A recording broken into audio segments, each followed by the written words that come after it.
మాఘ పౌర్ణమి విశిష్టత తెలుసుకుందాం ఈ వీడియోలో. మాఘ పౌర్ణమి హిందూ సాంప్రదాయంలో అత్యంత పవిత్రమైన రోజు. ఈ రోజున గంగానదిలో లేదా పవిత్ర నదుల్లో స్నానం చేసి దాన ధర్మాలు చేయడం ద్వారా జన్మ జన్మల పాపాలు తొలగిపోతాయని, అశ్వమేధ యాగం చేసినంత ఫలం లభిస్తుందని నమ్మకం. శివకేశవులకు శివుడు విష్ణువు ప్రీతికరమైన ఈ రోజున ఉపవాసం, దీపారాధన, సత్యనారాయణ వ్రతం ఆచరించడం వల్ల ఐశ్వర్యం, ఆరోగ్యం, ఆయుష్ లభిస్తాయి. మాఘ పౌర్ణమి విశిష్టతను తెలుసుకుందాం.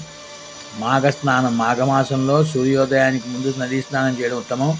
ముఖ్యంగా పౌర్ణమి రోజు నదీ స్నానం వల్ల పాప విముక్తి, దిష్టి దోషాలు తొలగిపోతాయని పండితుల మాట.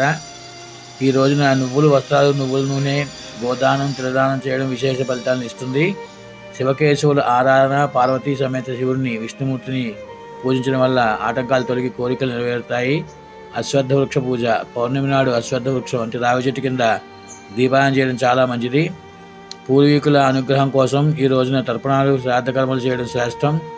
ఈ రోజున అమ్మవారి మంత్రాలను జపించడం వల్ల, దేవి భాగవతం, విష్ణు సహస్రనామం పారాయణం చేయడం వల్ల ఆధ్యాత్మిక ప్రయోజనాలు కలుగుతాయి.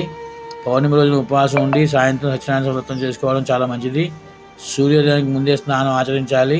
తిలదానం, నువ్వుల దానం తప్పనిసరిగా చేయడం వల్ల పితృదేవతల ఆశీస్సులు లభిస్తాయి. శుభం భూయాత్.